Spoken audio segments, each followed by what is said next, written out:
governor should not be a puppet. The governor should not be lockstep with the president, who aims to remove as many brown people from this country, because that is exactly what we're seeing with these operations. This was a family event. There were toddlers there. There were 5-year-olds there. There were a number of little children who were detained and watched a very horrific and traumatic event that I think went way beyond what was necessary. She represents IORC, the Idaho Organization for Resource Councils. So next we got Jackie.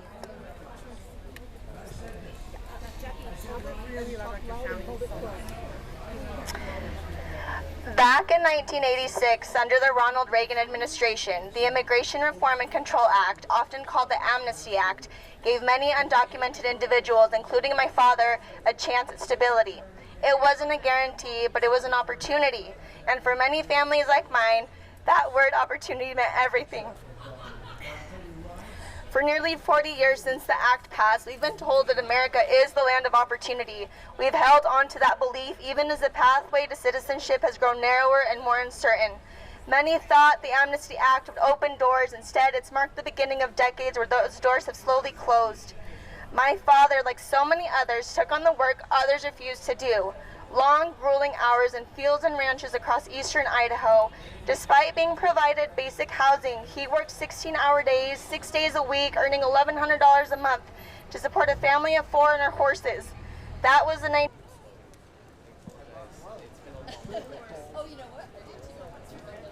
Come on, I said, can everyone hear me? Fantastic. All right, we're gonna run some chants. It's a little bit chilly. It's a great way to warm up, so let me hear you loud and proud. Repeat after me. No borders, no nations. No borders, no nations. Stop the deportation. El edificio de Canyon County, donde ya se están llevando a cabo varias protestas, pueden ver detrás de mí. Esto es en contra de 1980s, early 1990s. Yesterday in Wilder, Idaho, October 19th, 2025, we witnessed the opposite of opportunity, liberty, and justice for all. Hardworking men and women who simply wanted to spend their Sunday with family to rest and enjoy a horse race were forcefully detained, zip-tied, and arrested. Families were separated, children were left terrified. These are the same individuals who wake up before sunrise and work until sundown, and the people who make the state's economy run. And for that one day of rest, they were targeted. What happened yesterday is not just an incident. It's a reflection of a broken system that continues to dehumanize the very people who sustain our communities. And we need to stand together and keep our families together for them. That's right.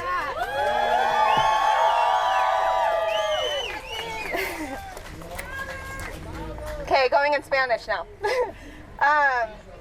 En 1986, bajo la administración de Ronald Reagan, la Ley de Reforma y Control de la Inmigración, o mejor conocida como la Ley de Amnistía, brindó a muchas personas indocumentadas, incluyendo mi padre, la oportunidad de alcanzar la estabilidad.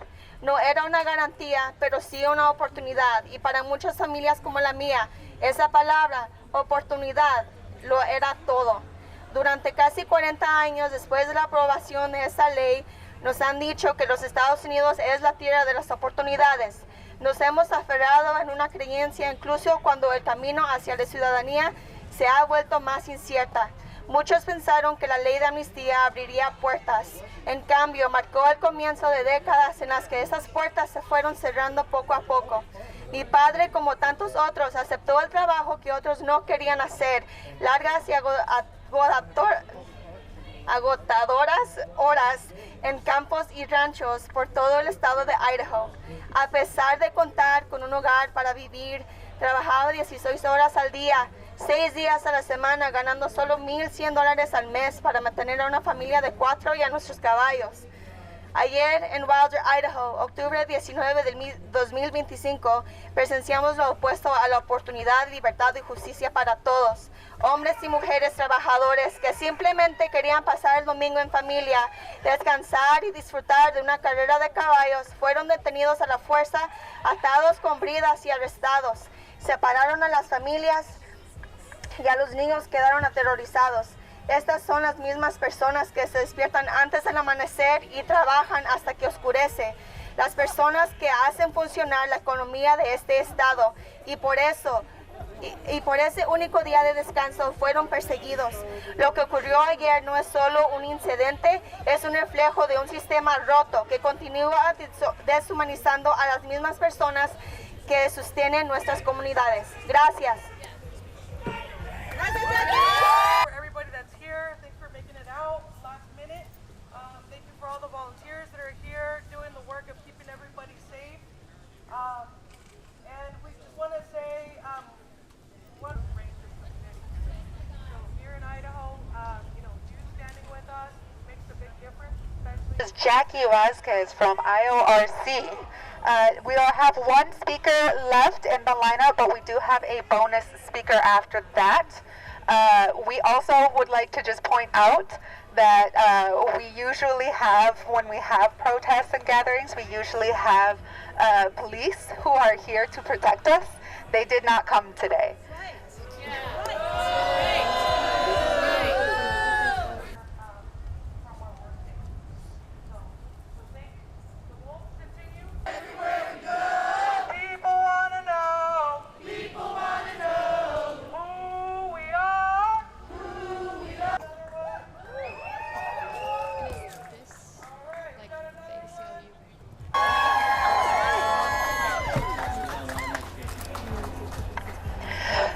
¿Me pueden escuchar? Can you hear me? Okay. This morning, and I wrote it down because I'm really heartbroken. We woke up with heavy hearts. We woke up with heavy hearts. I stood with many of you outside in Walter. And what I witnessed was devastating. ICE agents, police, FBI, DEA stormed into the space with force and intimidation. Boom! And in that moment, families were torn apart. I saw the confusion in people's faces, the panic, the heartbreak, loved ones detained without warning, without explanation. Fathers, mothers, sons, abuelitos, taken away. No notice, no phone calls allowed, no dignity. People gathered, begged for information, and received nothing but silence, just like we see right now. There were mothers holding photos, birth certificates, IDs, hoping for some kind of news. Children asking questions that no child should have to ask. Friends trying to figure out what happened and where to go next. Though I witnessed some of these moments of family reunification at the end and felt the emotions of those embraces, it was clear how deeply scarred those families already were. The trauma doesn't end just because someone goes home. And the truth is, not everyone was that lucky. Today, many individuals are still left without answers. They don't know where their loved ones are or what conditions they're in. They are searching, calling, hoping, desperate for answers, desperate for some kind of peace. This is inhumane. No one deserves to live like this. No one should wake up not knowing if their family will be home at the end of the day. No one should have to wonder if they will be next target. But even in the face of that cruelty, we saw something else. We saw our community rise up. We didn't come with weapons or threats. We came with food, with water, and with support. We came with phone numbers, legal resources, and help. We came with each other. In face of fear, we brought care. In the face of violence, we brought love. Where they use excessive force,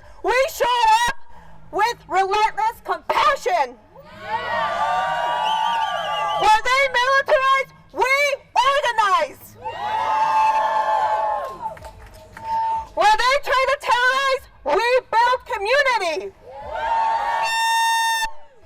Where they try to silence us, we raise our voices even louder.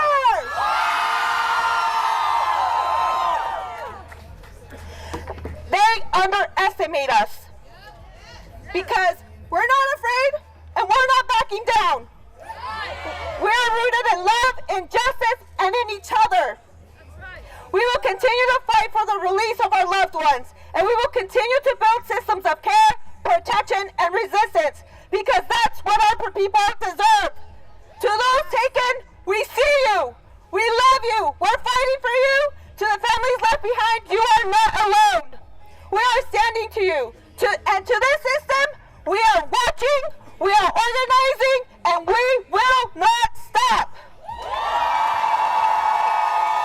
This is our home.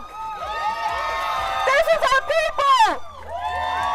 And no one, not ICE, not any agency, can take that away from us, ever. Thank you. ¿Se puede?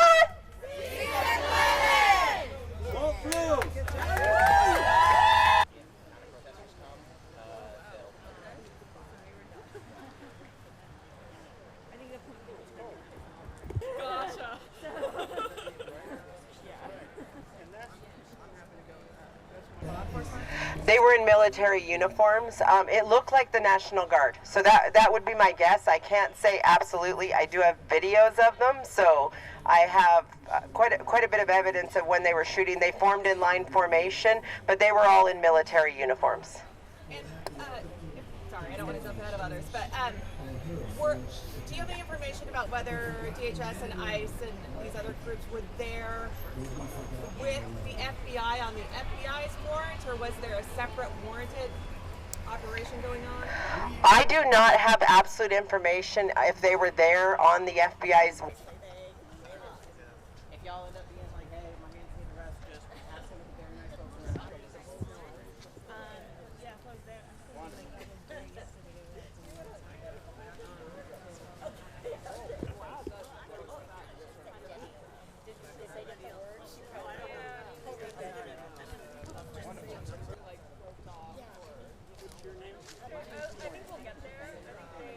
Warrant. We did see them there, so we know that they were there on site. Now, whether they were on site during the original entry, I did not see anyone specifically that I could call ICE on original entry. People did inform us that they were asked if they were born here or if they were not, and they were divided according to that. There were a number of people scrambling to try to get us their families' documents, green cards, birth certificates, people wanting to prove their children were born here. But as far as at what point ICE arrived, I would say it was probably not long after. But I don't know if they were there in the beginning or not, because the military held us back as soon as we got there. Do you guys have an idea of how many people are still in ICE custody? Right now, there are lineups outside of our doors, and our phones are ringing off the hook. So I would say I don't have an exact number, but there's a lot. Idaho Press. Do you know how many people have been released? I can't say how many people exactly have been released. I know that the children were released. I know that the U.S. citizens were released. We have had some people who did have some type of status that were released one person particularly today. There were some others that were released later in the night. I was there until very late at night, and there were still people who were being held there who were getting out who we knew had green cards or were citizens. So there were a number of people released because a lot of people were citizens, they were residents. There were random people who were undocumented who were released, I think because of small children. You mentioned that also, do you know if anybody was hit or injured by the rubber bullets? There were people hit by the rubber bullets. As far as the extent of the injuries, I don't know, but they were hit, and there is videos of that. As far as the number of children, There were very young children in there. My understanding, and I do not have solid evidence of this, but I have seen children who have marks on their wrist, was that all the children were zip tied or tied. Some said tied with a string. So I'm not sure if the string to a young child is a zip tie, but they did all say that they were tied up. At some point they started getting untied and they were cut off of them. I don't know at what point or how long they were zip tied before that occurred. No. Sorry, we can't comment on that right now. The question. Yes. Do you know exactly where detainees are? I know you mentioned Boise and Mountain Home. Do we have an exact location? So right now, my understanding is that they're being processed through Boise and being detained in Mountain Home, although how long that will happen or what the bed space is, we don't know. Idaho does not have a detention facility, and so most of these people that are detained right now are going to be shipped out of state. When that is going to happen, we're not sure, but we as attorneys are trying to follow where they're going and figure out where they're going to send them so we can try to locate clients or people who we are going to be assisting with. But all of them's hearings will be out of state. None of them will be locally here unless they were released. We're in Mountain Home? The Mountain Home Jail. I think there's only Elmore County Jail, yes. And maybe what specific rights are being violated by the federal government right now to these people? That's a very complex question. We are still evaluating all of the rights violations. It does appear there were, the children being tied up, detained. There were a number of U.S. citizens who were tied up, detained. People were separated. There were a lot of individuals in there who had nothing to do with this. There were families. There were a lot of families who had nothing to do with the reason that they said they went in. From what I can see, there were only 4 people arrested for criminal offenses. And what we're seeing is there were a number of people detained for immigration violations. We are still in the process of assessing, what types of rights violations went on in there. We are getting information that people were very aggressively dealt with, and they were refused an attorney because I was not let in to talk to my clients. So other rights violations, I'm not sure, but I do know that I requested to speak with my clients that were being detained in there, and I was refused entry. We like to have the access so we can wrap it like a whole, but carrying a big wooden bolt and stay with it. Maybe I'll try to pinch the bottom of it and it's blowing away. Can I do this, or is that? Yeah, it is.